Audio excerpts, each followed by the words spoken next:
Mesmo assim, é fácil assaltar. Você está armado, os outros não. Você ficou 20 anos na prisão? Sim, mas não me arrependo da prisão, pois lá perdi minha primeira esposa. Ainda fico emocionado, sabia? E virei contador. Da prisão? Da prisão do prédio Saint Joseph. Então somos uns 10 contadores lá. E eu cuido do bloco 1, o bloco 1 onde tem... Klaus Barbie. Klaus Barbie. Eram cerca de 150 quilos de maconha por mês, a 5.000 euros o quilo. Eu não quero redução, tornozeleira nada, saio porque sei que no dia seguinte continuo.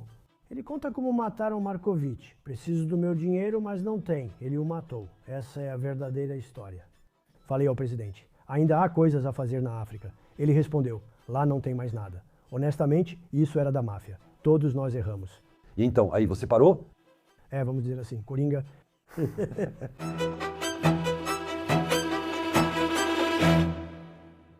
Hoje eu recebo o Pierre Ferrand, conhecido como Pierrot, o jockey, no meio. Pierrot vai ser complicado resumir porque ele já fez de tudo. Ele começou em corridas manipuladas, trabalhou com contrabando de cigarros, assaltos e maconha. Resumimos tudo, né, Pierrot? Pierrot, basicamente? Bom, então, vamos começar. Pierrot, você tem uma trajetória um pouco diferente porque no começo nada de bandido, nada de delinquência, era mais uma história de cavalo. Conta um pouco pra gente. Minha trajetória é atípica, pois já trabalhei com várias áreas. De onde você é, aliás? Eu sou originário da ilha L'Isle-sur-Sorgue.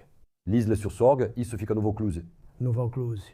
E quando eu era pequeno, meus pais foram morar em Lavandou, então eu vivi em Lavandou lá até os 6 anos de idade. Aos 6 anos, meus pais me colocaram na casa de outras pessoas porque havia um problema em casa, tudo isso, e eu não podia ficar no meio. Então me colocaram na casa de outras pessoas dos 6 aos 11 anos. Uma família de acolhimento, né? Uma família de acolhimento, né? Uma família maravilhosa, nunca apanhei, nunca nada, como se fosse um filho deles, foi perfeito, mas não era minha família. Eu, escola, não. Escola de jeito nenhum não é para mim. E daí meus pais foram para Paris e depois me fizeram voltar. E aí o que vamos fazer com ele? A escola largou ele ou ele largou a escola, mas precisamos agir. No prédio onde eu morava, havia um dono de cavalos de corrida chamado Georges Chumul. E disse aos meus pais, mas tão pequeno assim, por que não o colocam como aprendiz de jockey? Eu entrei como aprendiz em Maison Lafitte, com Bernard Secli, que depois virou um grande treinador. De início, mas na época ele também estava começando. E bom, eu me saí muito bem, comecei a ganhar corridas, estava indo muito bem. Eu era conhecido por não ser muito sério, sabe? Quer dizer, eu montava muito bem e meu treinador não me dava os bons cavalos, sabe? Ele me dava os cavalos que ninguém queria, entende? Mas eu conseguia ganhar corridas com grandes probabilidades. E na época, você lembra, tinha o Patrick Desmoutis. Então, o Patrick Desmoutis era um cara naquela época que tinha descoberto como... para o tiercé. Era o tiercé naquela época, não tinha quinté, não tinha nada disso. Então, o segredo das corridas arranjadas...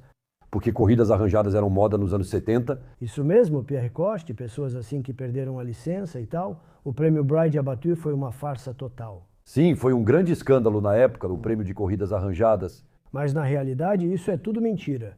Já te digo logo, o segredo das corridas não é o cavalo. Saber quem vai ganhar é saber quem não vai ganhar. Quer dizer, se você tem 10, 12 participantes e sabe que 5, 6 deles não vão chegar porque estão sendo preparados para outra corrida, e desses 5, 6, se você consegue pegar um jockey que é favorito, dá para ele o dobro do que ele vai ganhar, o cara termina em quarto, entendeu? Ele faz isso de propósito para não passar. Se você tem um cavalo que é bom demais, você erra a largada. Se você tem um cavalo que precisa sair na frente, bem, você sai atrás. Você sempre pode dizer para o seu treinador que você errou a largada. Viu? Se precisa esperar, você acaba saindo mais rápido. Corridas arranjadas, então tem uns caras que vêm falar com você, como é que funciona? Uns caras me disseram, monte tal corrida, mas não fique entre os 4 primeiros. Na época era menos dinheiro do que hoje, mesmo assim. Ele te dava o envelope e você acabava em quarto ou quinto. Mesmo podendo ganhar, não se importava com a vitória. Você segurava o negócio... Isso. Ou você vai na contramão, entendeu? Ou você sai muito tarde, ou sai muito cedo, acaba ficando preso. Sempre tem alguma coisa. O rei da trapaça era o Jean Massard.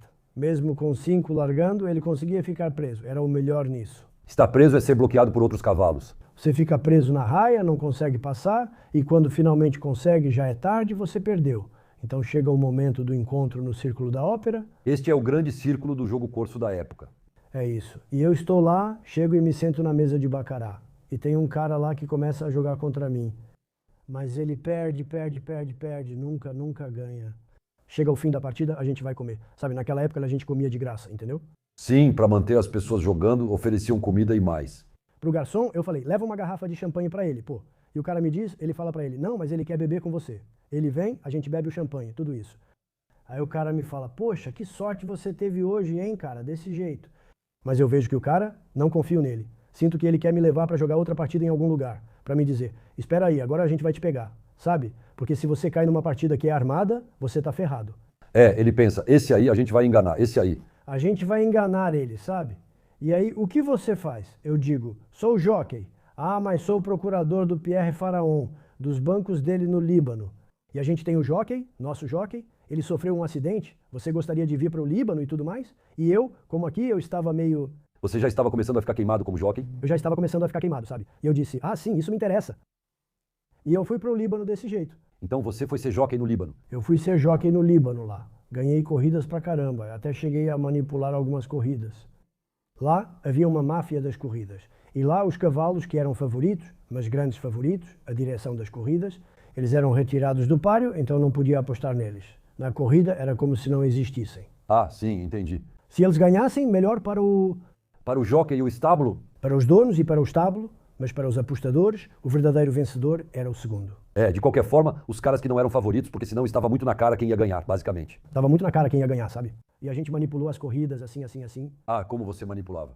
Bem, a gente segurava eles, né? Ah, sim, o mesmo princípio. Porque lá, até então, eles não manipulavam? Bem, sim, eles já manipulavam, mas não esperaram eu chegar, né? No início não estava envolvido, entrei depois. Ah, sim, quando você fala da máfia das corridas, você conseguiu se infiltrar no esquema. Não foi bem que consegui, eles praticamente me forçaram. Bem, então vai lá, conta como foi isso. Quer dizer, chega uma hora que os caras falam pra você, ou você anda com a gente, ou você não corre mais. Ou não vai dar certo, ou você não vai correr mais. Como era o perfil da máfia das corridas daqueles caras? Sabe, são empresários. Eles devolviam dinheiro e havia campos palestinos. Muitos que cuidavam dos cavalos eram palestinos. Na época, os palestinos tinham entrado no Líbano. Sim, havia muitos campos de refugiados palestinos. Tinham muitos palestinos lá, sabe? Tinha que dar uma pequena esmola para eles, sabe? Tinha um pequeno imposto a pagar? De passagem, um pequeno imposto entrou ali. Um dia eu tinha uma égua, sabe? Com a qual eu ganhava todas as corridas, entende? Eu montava, eu ganhava. E ela sempre estava fora das apostas. Ela era a favorita, então? Ela era a favorita fora das apostas. Eu montava e ganhava. Se você montasse nela, também ganharia. Bom, talvez não eu, mas... Não, mas... E aí, de repente, eu estou em cima dela e passo na frente do painel de apostas e vejo que ela não está fora das apostas. Eu perguntei ao cara do lado, o que houve com a égua ali? Ela tinha uma grande mancha, injeção. Eles deram uma injeção de sedativo nela para deixá-la... Assim, para ela? É isso. Quando estou lá, solto a cinta e falo. Quando sair das caixas, caio. Caso resolvido. Quer dizer, ele fez isso, qual foi a jogada contra você? Não entendo. É que ele queria me eliminar. Ah, ele queria te tirar do negócio. Me tirar. Se ela não estiver lá, ele vai sair. Ok? Na mesma hora vão dizer, pronto, tirou a égua, vão sair. E eu, para não entrar nesse sistema, eu disse, bom, eu vou cair, é melhor, entendeu? E realmente, eu saio, eu caio. Resolvido. Eles tinham visto pela câmera que eu tinha soltado o selim, então fui imediatamente banido, proibido de entrar no campo de corrida, essas coisas todas, né, sabe?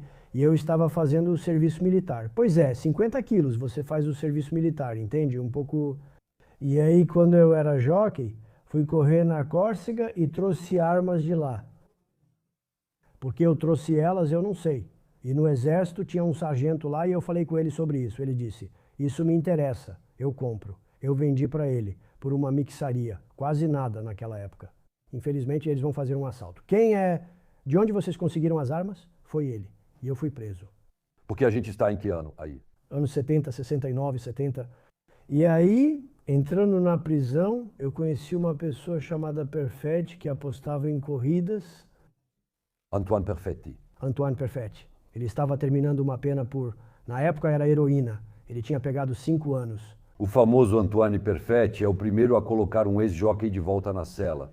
Ele me contou como eles mataram Markovic. Esse Markovic foi encontrado em 1968 morto, enrolado em uma capa de colchão em um lixão do 78. Como ele era o guarda-costas, motorista e secretário de Alain Delon, as especulações começaram, o escândalo midiático apareceu e começaram a investigar. Dizem que, no fim das contas, ele tentava chantagear Alain Delon com fotos mais ou menos comprometedoras. Em cima disso, surge um escândalo político. Também dizem que ele teria tirado fotos, que participava de festas privadas, nas quais estaria envolvida a esposa do primeiro-ministro da época, Pompidou, etc. Existe uma história de chantagem sem origem clara. Teria sido político, morto pelos serviços secretos? Alain Delon mandou matá-lo para evitar a chantagem? O primeiro cara que é acusado é François Marc-Antony, um corso que frequenta esse bar, L'Imprévu, onde todo mundo se encontra para jogar cartas. Bom, o Antoine Perfetti, ele vai te confessar, alguns anos depois, quando você convive com ele diz saber a verdade sobre o caso, ainda sem solução oficial. Você pode contar o que ele revelou? O que de fato ocorreu? Markovitch começa a jogar cartas e, com a aproximação, faz uma proposta. Que ele tem o quê? Que ele tem heroína. Para vender. Para vender. Então, ele faz negócio com Antoine Perfetti. Como a mercadoria, ela não é nada, é uma porcaria. Perfetti quer reembolso. E o outro acha que vai reembolsar? Não reembolsa. E eles aproveitaram a festa na casa do Marc-Antony. Que, por sua vez, também é amigo do Alain Delon. Então, esse pessoal todo é ligado. Então, a partir do momento em que essa festa acontece na casa dele, outros bandidos também vão até lá. Antoine coloca na mesa: bom, mas eu preciso do meu dinheiro. Não tem dinheiro. Ele matou o cara. Eles o enrolaram naquele famoso...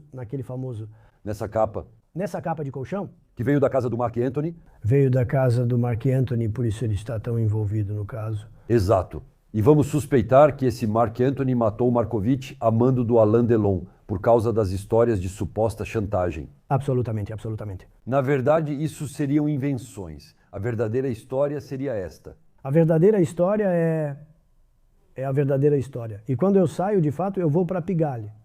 Na casa do amigo dele, que se chamava Louis Sangés, que tinha um bar no número 58, Rua de lá. Que se chamava? Rua Imprevo. E aí, bom, eu tenho minha esposa, tudo isso, mas naquela época todo mundo fazia um pouco o papel de cafetão, sabe? Assim, desse jeito. Vamos esclarecer. O bar não era o da esquina, era um ponto de encontro de bandidos. Não, era um ponto de encontro de bandidos, não tinha clientes, era só bandido mesmo. Era no 17º, em Paris, em Batignolles. Hoje é um bairro descolado, mas na época era mal afamado. Naquela época, os Batignolles, todos os ratos dos Batignolles era... Sim, lá tinha muita malandragem. Toda a malandragem estava lá. Toda a malandragem estava... Então, a malandragem ficava em 2 lugares. Ficava nos Batignolles e ficava no 10º arrondissement, na Rua de l'Échiquier, tudo isso aí. Era lá que as coisas aconteciam, entendeu? Os Zemmour, eles ficavam no Faubourg.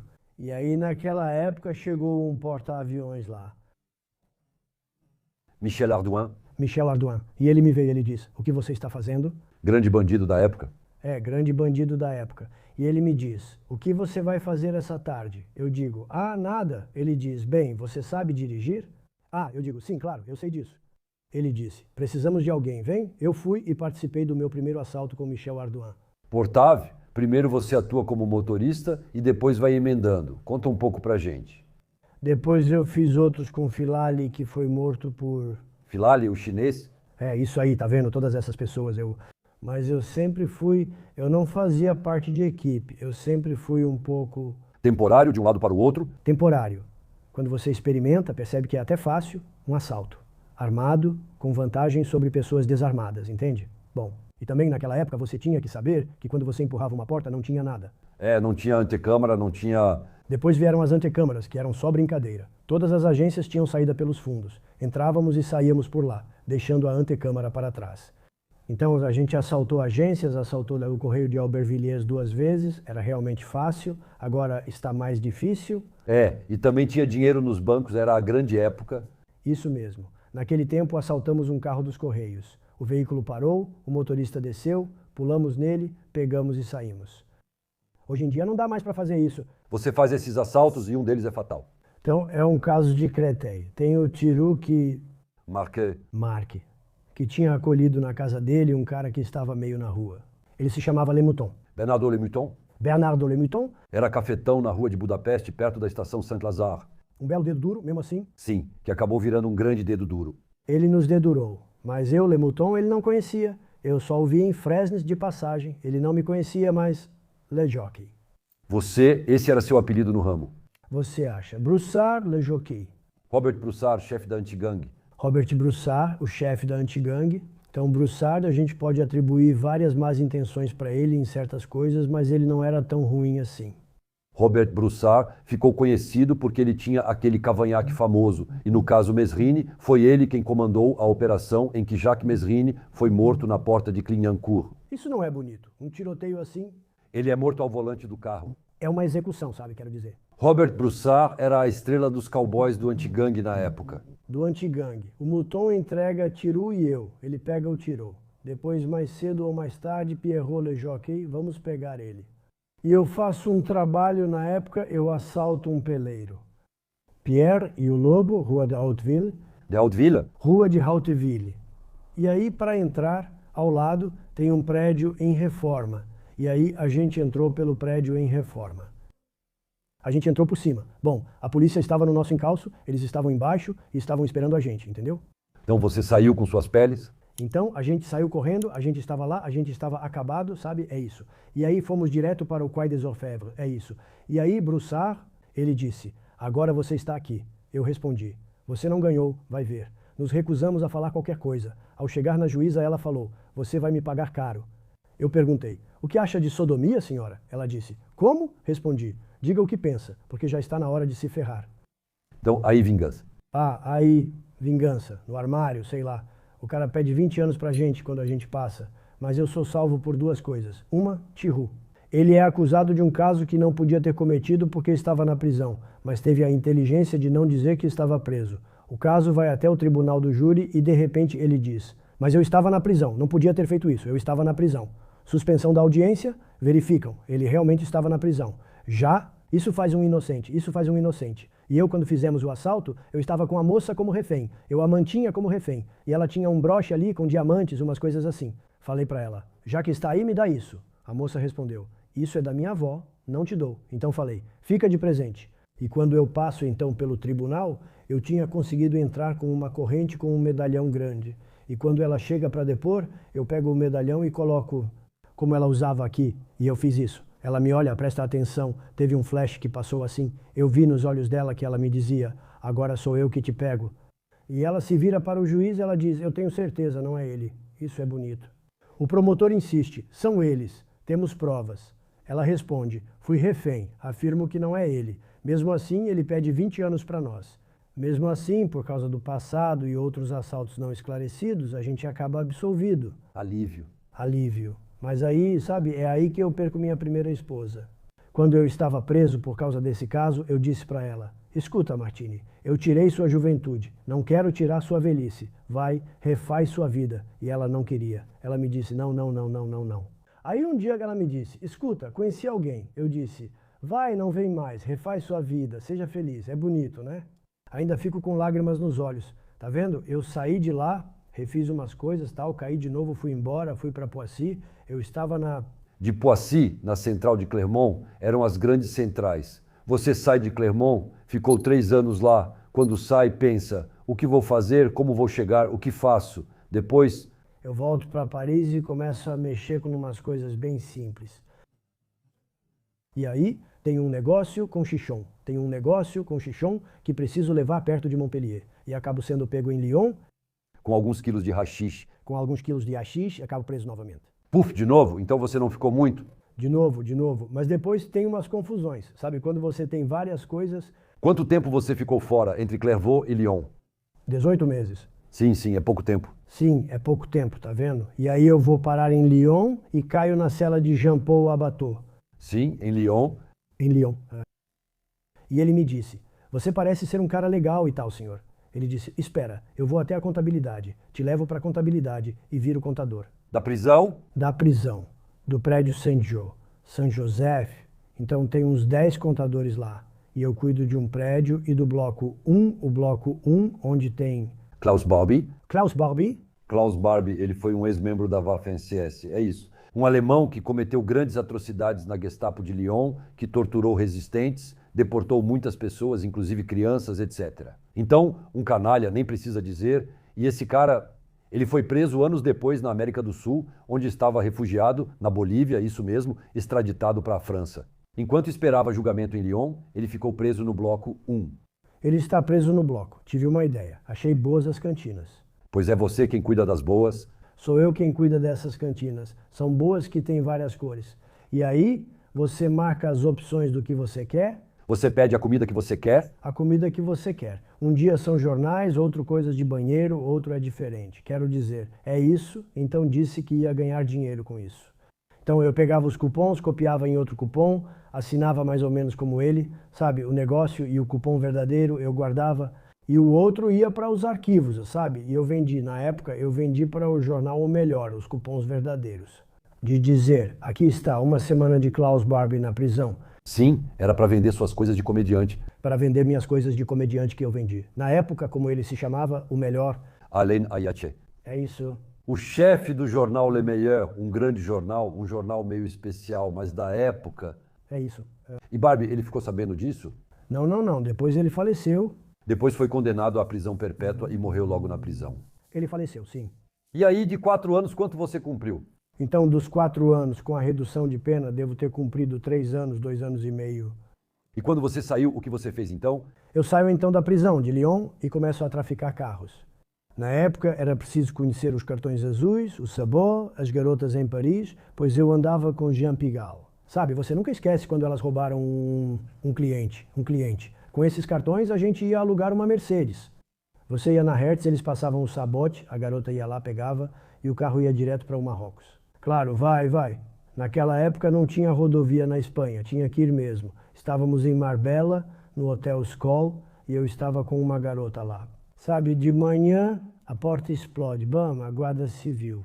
Por aqui eu sou turista. Sim, vamos te explicar, aqui. Vamos te mostrar o país? Vamos te explicar como as coisas funcionam na Andaluzia. Eu perguntei, mas como eles chegam até nós aqui? E eles tinham visto na oficina os carros que tinham mosquitos grudados nos faróis, mas não nas placas. Porque você trocava as placas. Trocava as placas para levar ao Marrocos e acabei pegando 8 anos. 8 anos? Eu pego 8 anos. Mas então, sabe, lá naquela época as penas contavam o dia e a noite, era... Isso dava 24 horas. Caía em 4, caía um negócio assim, e a gente é sortudo. Porque na época teve a mudança da Constituição. Os caras, eles expulsam todos os estrangeiros que estão na prisão. Eles te dão indulto, sabe? Todos foram indultados. Eu fiquei 1 ano. Você se saiu bem. Entre os dois, fiquei 1 ano na Espanha. Conheci um cara chamado Alain Rey, que traficava maconha com um veleiro. Então tem o Alain Rey lá. Ele disse, você devia vir e tal. Coisa e tal, então eu desço para Gibraltar, saindo da prisão, e em Gibraltar, era na época em que tinham uns barquinhos de 4 metros assim, com 2 motores grandes atrás, todos Phantom, 1 Phantom, 2 Phantom 3, que carregavam cigarros, davam a volta na rocha, chegavam na linha A da Concepção, jogavam os cigarros e iam embora. Então Gibraltar, é preciso explicar, a rocha... Então a rocha... Era inglês. É inglês? Lá os cigarros são legais, então os barcos estavam cheios, mesmo sistema de Andorra. Você comprava cigarros sem imposto. Cigarros e dava a volta? Carregava seu barco. Então, para explicar, a Espanha, o sul da Espanha, esse lugar aí, tem uma faixa de terra que se chama Linha A da Concepção. No fim, tinha a rocha de Gibraltar, onde você levava os cigarros. No porto, a gente dava a volta. Às vezes tinha a alfândega na frente, mas naquela época eles tinham um barco grande para perseguir, mas você já tinha ido embora. E havia cerca de 10 embarcações que partiam, e dessas 10 embarcações, 3 estavam carregadas, o resto não estava carregado. Alain Rey foi morto durante um carregamento de haxixe e encontrado morto em seu barco em Portugal. Ele fazia o haxixe com o Marrocos e... Marrocos, Portugal? Marrocos, Portugal. E na época, com Michel Lazarotto, eu fiz com ele, ao mesmo tempo que isso, eu fiz de Zodíaco. Marrocos, Portugal, com um baseado... Quanto você tinha com você? Bom, a gente não tinha muito, tínhamos 100 quilos, era realmente o começo do baseado, precisava vender. Sabe, fulano, mas ali a gente fazia transporte, entende? Uns transportes pequenos assim. Para os caras que traficavam. Você cuidava da logística? Era logística, mas esse era o negócio do Lazarotto, não o meu. Trabalhei um pouco com eles e depois voltei para meus projetos. Eu desço para minha casa lá no sul e depois começo uma nova aventura. O ambiente muda, tudo isso, eu penso, bom, a maioria dos caras já tinha parado e eu tive uma ideia. Eu tinha percebido que, sabe, nos caminhões passava muita mercadoria e dava para ganhar uma boa grana, sem precisar fazer assalto. Em quais caminhões? Nos semi-reboques, então, quando saí, recrutei 2, 3 caras e falei, vamos atacar os semi-reboques. A gente roubava um caminhão e ia-nos.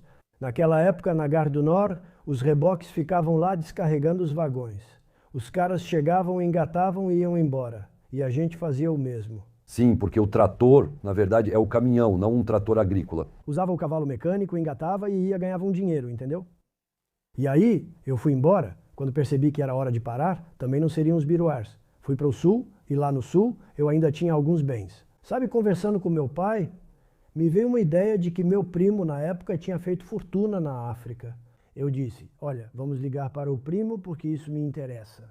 Eu não precisava muito de grana, mas isso me interessava. E eu comecei a fazer a África, com caminhões semi-reboque carregados com outros veículos, e eu atravessava o Saara, cruzava todo o Saara. Então você saía da França com o quê? Eu saía da França, Espanha, Marrocos, Argélia, Saara, Mali, grandes comboios. Eu parti com um caminhão que eu tinha comprado por 5.000 paus, que eu vendi por 12 mil. Aí você pensou, bom negócio? Falei que era um bom negócio e comecei. 2, 3, 10 caminhões e fulano. Eu contratava motoristas desempregados do sul da França e fulano fazia eles virem comigo. Vendia o caminhão, colocava no avião e ele voltava. Não o caminhão, mas o motorista. O motorista voltava. Então o lance que tinha na época, sabe por quê? Porque existia o franco CFA e o franco CFA valia o dobro. Do franco normal? No franco normal, o que comprava em franco francês revendia pelo mesmo valor, mas ao retornar tinha o dobro. Sim, quando trocava de novo, dava o dobro. Eu ia ao Banco da França com a sacola da Adidas, colocava tudo em cima da mesa e eles me davam o dinheiro. Te davam o dobro do valor da sacola. Antes não havia problema. Agora tudo mudou. Se tiver uma nota de 500 paus, vão perguntar de onde veio. Então isso aí durou quanto tempo, essa tua história? Isso aí durou alguns anos, onde eu ganhei um bom dinheiro. Aconteceu uma coisa comigo quando eu estava na África. A gente estava no deserto e chegaram uns 4x4, umas caminhonetes. Os caras estavam comigo. Alguns malianos iam me buscar em Tamanrasset para a travessia, que é complicada, tem 2 lugares onde precisa colocar umas placas, um negócio. É meio complicado, sabe? E eu vejo chegando umas caminhonetes, os caras mais, caramba, uns tuaregues, eles vão matar a gente, matar. Eles vão levar nossos caminhões e tudo. Mas a gente não interessa para eles. O que interessa para eles são os caras das ONGs, são os caras suspeitos. Mas a gente não vale nada, nossa vida não vale nada. Sim, você quer dizer que tem medo de serem feitos reféns por resgate. Isso mesmo, tinham medo, eram malianos. E aí eles continuam sem parar, mas param mais ou menos 300, 400 metros mais acima. E lá, eles estão nos esperando, Eu parei de dizer para vocês que eles estão nos esperando. Eu pego um caminhão, pego um trator e vou até eles. E quando chego, vejo que o primeiro 4x4 está com o capô levantado. Eu chego, me posiciono, chego perto, assim digo assalamu alaikum, pergunto o que foi. Percebo que isso os incomoda. O francês, ele nos viu.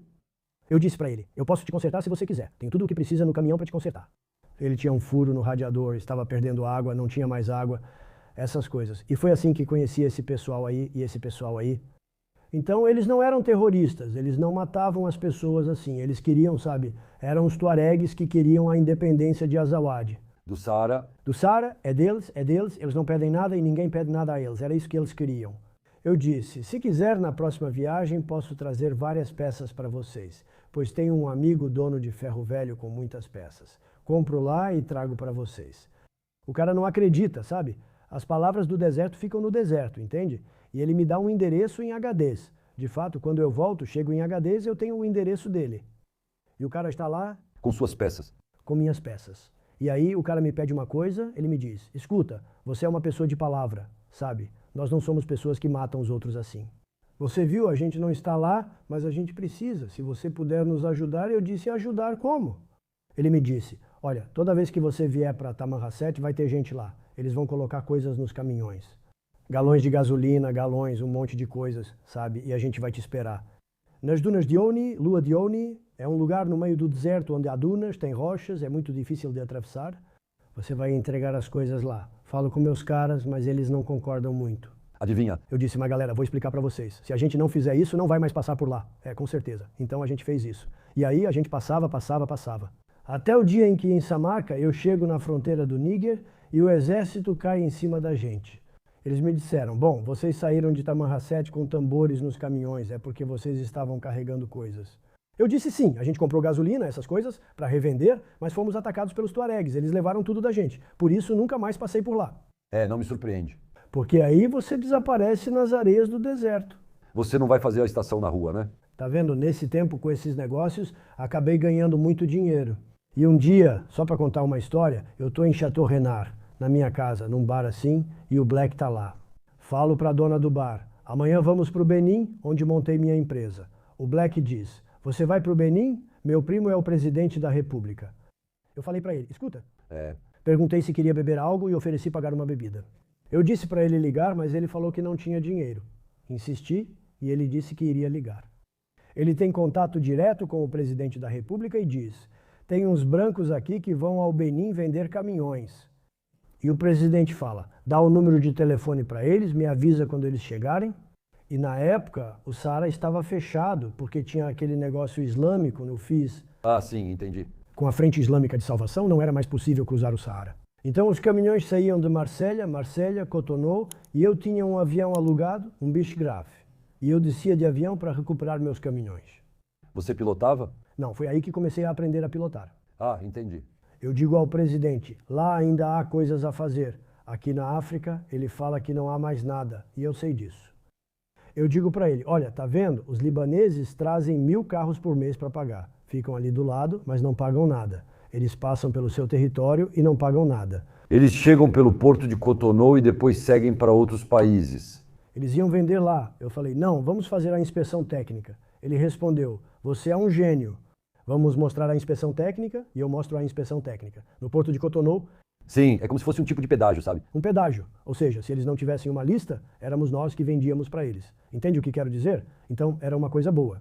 Não teve revolução, nem foi o François Rouglou que foi demitido, e sim o Querico que assumiu o lugar que já era um antigo, e depois eu fui embora e assim por diante. Negócio terminado, pronto. Depois? Pronto. Depois eu fiz um pouco pela Mauritânia, com o Mali, tudo isso. Era muito mais complicado, sabe? Era muito mais complicado. Mas era um grande negócio onde a gente ganhava muito, muito, muito dinheiro. E então aconteceu o encontro com o filho de um amigo meu do Imprevu, daquela época que estava lá. O filho dele tinha feito uns negócios ruins. Eles tinham ido para a Tailândia lá buscar heroína, essas coisas, eles foram enganados. Por outro lado, eles tinham vendido a casa para conseguir dinheiro para ir comprar a mercadoria, e aí eles perderam tudo. E eles vêm falar comigo e dizem, Piro, você conhece o Marrocos, sua esposa é marroquina, você conhece o esquema, precisava que você desse uma olhada e tal. Eu perguntei quem é que financia. Ver o quê? O Chichon na época. Então isso foi no fim dos anos 80? Isso foi no final dos anos 80, o Chichon. Então o haxixe. E ele me disse, temos um piloto. De avião. De avião, eu disse. Mas espera aí, você não vai simplesmente ir até lá, pousar e depois voltar. Eu disse que tinha que ser feito clandestinamente, então falei, bom, escuta, eu vou lá ver e depois te digo se a gente faz ou não faz. E foi aí que eu preparei lá no deserto pistas de pouso e a gente fazia a viagem. Então, basicamente, quem é que ia comprar o haxixe? Como é que funcionou essa história de vocês? Então eu fui, como você conhece muito bem o RIF, eu fui para o RIF. E na época, eles não tinham muito dinheiro para investir e eu consegui um crédito. Agora, ele é ministro, então. A gente começou a fazer a primeira rodada e depois a pagar, e aí eles recebiam o pagamento. E assim por diante, assim por diante. Depois de um tempo... Como funcionava? Vocês carregavam o avião, desculpa interromper. Então, o avião. No começo eu ficava no deserto porque ainda não era piloto, depois eu virei piloto. O avião saía daqui para despistar, ia para Portugal, para as Canárias, para o sul do Marrocos, e depois subia pela Córcega, o que é o oposto da rota da droga, então. Era só para despistar. Como era o avião? Quanto cabia nele? 250 quilos. Era um aviãozinho de turismo, é isso? Sim, era de 4 lugares, então tinha também uma questão de autonomia. Então era preciso reabastecer no deserto, no lugar onde a gente carregava, porque eu mandava levar a mercadoria para o deserto. A gente enterrava lá esperando o avião. Era complicado, não tinha telefone, era preciso ir até a cidade vizinha, telefonar, esperar, voltar, acertar o horário certo e tudo isso. Vocês enterravam a mercadoria aguardando o negócio? Quando o avião chegou, eu já estava lá, enterrei a mercadoria, carreguei e o avião partiu novamente. Rumo a Córcega? Rumo a Córcega e depois rumo à minha casa em Avignon. Então, como vocês faziam? Córcega de avião? Córcega de avião e depois barco. E então... E você vendia isso onde? Eu, em Marselha, na cidade, naquela época só tinha isso, não tinha maconha, a maconha não existia. Como eram os bairros do norte na época? Os bairros do norte são assim em todo lugar? Chegou uma hora que pensei, vamos calcular. Fizemos tantas viagens, mas sem dinheiro. É bonito ficar em hotéis 4 ou 5 estrelas. Naquele tempo não havia celular, só telefones daqueles antigos. Os Radiocon 2000 na maleta. No fim do mês custava uma fortuna, então falei para parar. Mas ainda assim tivemos um problema. O avião que tinha partido foi interceptado em Ujda. Ok, no Marrocos. No Marrocos, porque tinha alguém que viu o avião pousar no deserto. Ele tinha ido ver Os policiais ou... os policiais de lá. Tem um avião que caiu no deserto, eles estão olhando os aviões que passaram, tudo, ninguém caiu. Mas o cara, o pastor, ele insiste, ele diz, eu vi o avião cair no deserto. Então eles vão mesmo assim, eles vão lá ver no local. E aí eles veem as marcas do avião. Eles veem as marcas e os rastros. Porque ali, isso não desaparece. As marcas do avião, as marcas dos carros e tudo isso, entendeu? E então, em uma viagem, o avião foi interceptado em Oujda, o piloto estava sozinho lá dentro. Eu não vejo o avião chegando, eu não vejo o avião chegando. Eu digo, caramba, mas o que foi que aconteceu? Ele caiu, o que que houve? Eu ligo para a França, fulano, nenhum avião, nenhum avião. Eu digo, bom, vou dar uma olhada em Oujda e vou para Oujda. E aí, eu vejo o avião no hangar com os calços, fulano, eu ligo para a França, digo, bom, o cara é engraçado e o cara... O avião estava carregado ali? Não, ele não estava carregado. Sim, na ida eles te encontraram quando ele vinha. Tivemos sorte, pois trocamos de avião e pegamos um bem maior. Precisava procurar ele. Os caras diziam, não, mas a gente não se importava, nem conhecia o cara, era só um piloto. Fulano, se ele nos dedurar, não dá para dizer que ele é dedo duro. Ele só fez o trabalho dele. Eu vou procurar ele e vou lá, chego na polícia. Fulano, bom dia, fulano, meu avião, o que ele está fazendo aí? Ah, é? Vem aqui, fulano. Eu explico para eles que o avião eu uso para trabalhar. Na época eu fazia rallies, fazia o Paris-Dakar, fazia tudo isso, sabe? E eu disse, eu uso para fazer reconhecimento das trilhas, para saber das montanhas, essas coisas assim, para saber direitinho por onde eu posso passar. Tranquilo. A gente pega o cara e aí a gente para. E aí você disse, bom, agora complicou. Aí? A gente deixa pra lá. Aí tem que parar. A gente não ganha um centavo, o avião está parado. A gente não ganha um centavo. O avião está parado, chega, vamos parar com tudo aqui. Bom, eu participei de rallies, fiz o Paris-Dakar, fiz o rally da Tunísia, o rally do Atlas. De tanto pegar a estrada. De tanto pegar a estrada, sabe? Eu conheço tudo isso, entende? E tive uma bela carreira como piloto.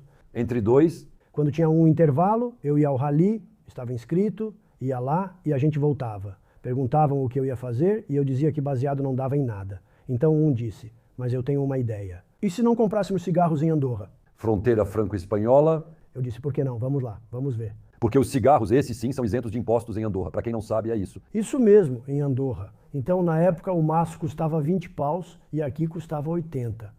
Então, a gente começa com um carro, coisa e tal. Tem que saber que, na época, a alfândega era uma peneira. Durante a troca de turno, ficávamos 1 hora sem ninguém e passávamos várias vezes. Depois de um carro, chegamos a fazer até 5 carros completamente carregados. É isso. Quantas caixas de cartuchos você usava? 10 caixas de 50 por carro. 10 carros com 500 cartuchos cada, totalizando 5.000. A gente ainda ganhava 20 paus por cartucho. Imagina como era. É, porque você revendia por 40? Ah, vendia fácil. Dodô, eu tinha várias pessoas em Marsella revendendo para mim. Você entregava as caixas e já vendia tudo? Igual, nas comunidades, sabe? Em todo lugar, em todo lugar, em todo lugar. E, bom, isso durou vários anos, até que tudo explodiu. Como assim explodiu a sua história? É um lance de traição. A gente nunca soube direito como eles chegaram até nós. Eles ficaram em cima da gente por 1 ano e meio, mesmo assim. E a gente, na época, tinha carros equipados com radiotelefones, porque naquela época não tinha telefone. Não tinha celular. Não tinha celular, mas todos os nossos carros tinham radiotelefones. Ficava escondido no painel, não dava para ver. Bastava apertar um botão e usar como walkie-talkie. Parecia sinal de luz, mas não era. E então a gente fazia comboios assim. Eles estavam lá, o carro estacionava, eles passavam. Era o jogo do gato e do rato. Do gato e do rato. E também, não era penal até que virou penal. Sim, ali era administrativo. Antes era administrativo. Se fosse pego, recebia multa e ia embora. Depois virou penal. Em que ano isso virou penal? Então, da última vez que fui pego por isso foi em 2008. Peguei 4 anos na primeira instância, mais 2 anos na Corte de Apelação de Aix. Peguei 6 anos. Por quanto tempo vocês faziam isso antes de serem pegos? A gente fez isso há alguns anos. Vocês tinham um esquema de bilheteira? Isso mesmo, carro abre-alas. A gente tinha os carros abre-alas, rádio, telefone. Tinha os tiras, a gente ficava parado até eles saírem e aí a gente ia. Mas naquela época eles eram menos equipados do que agora. E a gente conseguia fazer viagens. Com que frequência vocês iam para Andorra? A gente subia 2 vezes por semana. Era intenso. A gente nem dormia mais, era intenso. O dinheiro caía assim... Em Andorra, os comerciantes vendiam isso livremente para vocês, pois lá é legal. Então era livre. Você ia ao supermercado, 20 caixas, e a polícia de Andorra não falava nada enquanto você estivesse em Andorra. Sim, eles não te denunciavam aos franceses dizendo tem uns caras sempre comprando caixas. Isso é uma lenda? Isso de que os caras entregam é uma lenda? Sim, isso favorecia o comércio local. Eles fizeram fortuna assim com cigarros?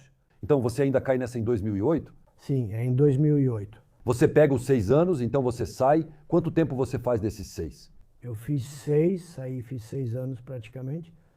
6 anos completos, quase? Praticamente, sim, porque eu não quero redução, não quero tornozeleira, não quero nada. Saio porque sei que no dia seguinte sigo incondicional e não quero isso. Então, em 2014, basicamente, você está na rua. Eu continuei depois com os italianos, conheci um cara que me disse, em Nice, os italianos têm cigarros e tudo isso. Falei que me interessava, mas não confiava muito nos italianos. Você traz um caminhão de cigarros e pode ter caixas vazias, não sei.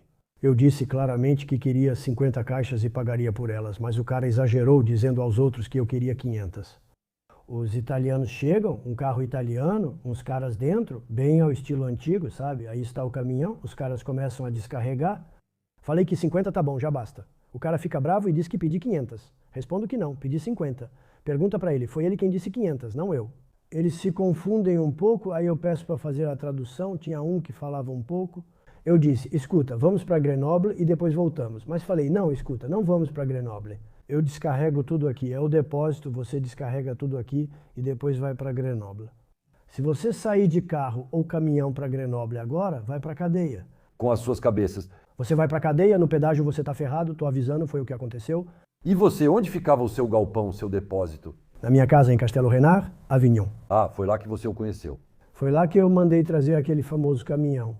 O tempo passa, eu chego, vejo minhas caixas, fulano, todo mundo, e não vejo ninguém voltar.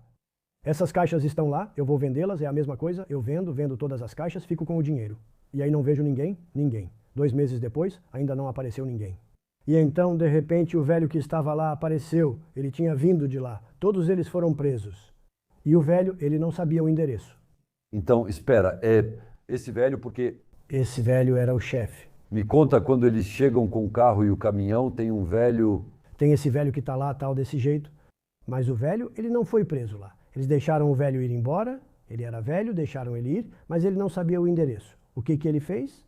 Ele pegou um mapa e de carro eles rodaram a região toda para encontrar o lugar. Para encontrar o famoso depósito? Para encontrar o depósito, e aí o cara do depósito me liga. Ele me diz, Pierrot, tem uns caras que vieram aqui. O que eu falo para eles?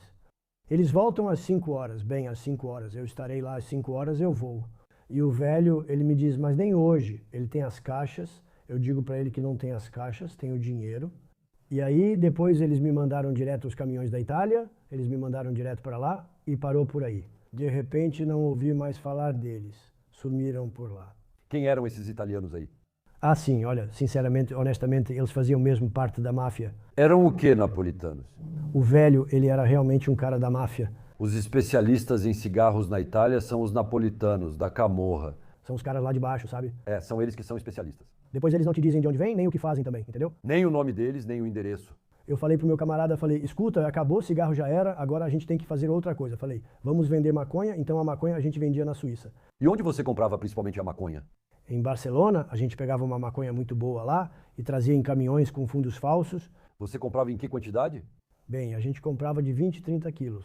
No começo começamos pequeno, sabe? E aí, um dia, meu camarada foi pego com o caminhão, à toa, os policiais de moto pararam ele, revistaram, e aí, já viu, deu ruim. E meu camarada falou, eu paro, acabou pra mim, e ele pegou 18 meses. E aí me veio a ideia, eu continuei sozinho, mas aí me veio a ideia. Eu fiz duplicatas com os carros da Vinci Autoroute, eu tinha 4 carros diferentes. Então Vinci Autoroute são os administradores das rodovias? Os administradores das rodovias, aqueles carros amarelos com giroscópios, montei isso e fui pra cima, Guingamp. Então você tinha os carros amarelos com adesivos e autocolantes? Eu colocava o colete amarelo? O colete e tudo mais. Eu chegava na fronteira, era saudado, passava, piscava o giroflex e seguia. Isso durou 80 dias. Ah, mesmo assim, então com que frequência você fazia isso também, hein? Ah, ali era maconha, era mais ou menos 150 quilos por mês. Ah, aí já estava ficando pesado, né? A 5 mil euros o quilo. E você, quanto você ganhava? 3 mil. 2 mil por 150 por mês, dava 300 mil euros, tirando as despesas, claro. As despesas, essas coisas, menos os hotéis, porque 5 estrelas, essas paradas, tirando isso, te sobravam 100, 120. E isso você vendia para quem, então me diz? Então, aí, Eu tinha conhecido muito tempo antes, eu tinha conhecido alguém, um carinha jovem que tinha sido pego por causa de maconha, um suíço. Eu tinha conhecido ele em Villeneuve-les-Madelon. Sim, a prisão de Montpellier. Fiquei 2 anos preso em Montpellier, 2 em Tarascon e 2 em Avignon. Viu? 2, 4, 6. Ah, sim, dos seus 6 anos de cigarro. Conheci esse garoto e disse, tenho a intenção de fazer assim mesmo. Me passa seu telefone, Machim. Quando eu sair, ligo para ele que diz, fico feliz, Machim, e vendo 3 quilos para ele. Eu falei, toma, tenta vender isso, você acha que o cara vende na hora, tá vendo? E pouco a pouco, ele foi subindo cada vez mais alto. Ele passou de vender no varejo para vender no atacado? Do varejo para o atacado, entendeu? Então, 4 anos e meio na 20 rodovias. É. Mas, cara, eles nunca cansavam de te ver na alfândega com seu giroflex dizendo... Vou explicar por que parei, pois todos cometem erros. Um dia estacionei o carro na frente da minha casa para o meu vizinho.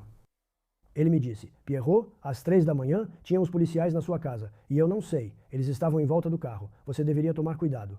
Eu disse, beleza, já era, fui entregue, tô morto porque depois disso eu nem tomava mais cuidado. Sabe, era tão fácil e eu tinha uma viagem grande para fazer para a Espanha. Ao chegar na Espanha falei, não vai dar certo, serei pego ao voltar. Ele achou que era brincadeira, mas insisti, vou ser pego quando voltar. De fato, chego na fronteira sem nada, apenas com o carro. Olho para a alfândega, vejo 2 homens saindo, fico atento. Eles me entregam um carro, então vêm e estacionam atrás de mim. Eu falei, pronto, já era, sabe? Chego lá embaixo no pedágio, aí, olha, tá cheio de luz piscando para todo lado, parece uma árvore de Natal, e eles me pegam ali, mas não tinha nada. Você não é kamikaze, não tinha levado nada sabendo disso? Não tem nada. Então, o que ele fez foi apreender meu carro. Sim, o senhor trabalha na 20, certo? Mas por que você tem isso? Nada vai me afetar, não posso ser incomodado. Comprei, é verdade, ela já estava adesivada, mas não realmente. Vinci Autoroute, solicitei a plotagem Vinci Autoroute. E então aí você parou? Digamos assim, coringa. Não, eu já parei com isso. Eu montei um negócio de aluguel de 4x4 para o Marrocos, sabe? E você, Pierrot, qual foi seu total? Conta pra gente. 20 anos. Você ficou 20 anos na prisão? Mas eu não me arrependo da prisão. Eu conheci pessoas incríveis lá. Se eu tivesse que fazer de novo, eu faria sem pensar 2 vezes. Bom, essa vai ser a palavra final. Pronto. Obrigado, Pierrot, por todas as aventuras. África, Espanha, cigarros, Andorra. Agora fizemos uma bela retrospectiva, né? A gente fez uma bela retrospectiva. Obrigado por nos acompanharem. Cada vez mais pessoas estão nos seguindo, então não deixem de se inscrever, principalmente. E se vocês quiserem entrar em contato com a gente para sentar na cadeira do Pierrot, é só clicar no link que aparece aí embaixo. Obrigado.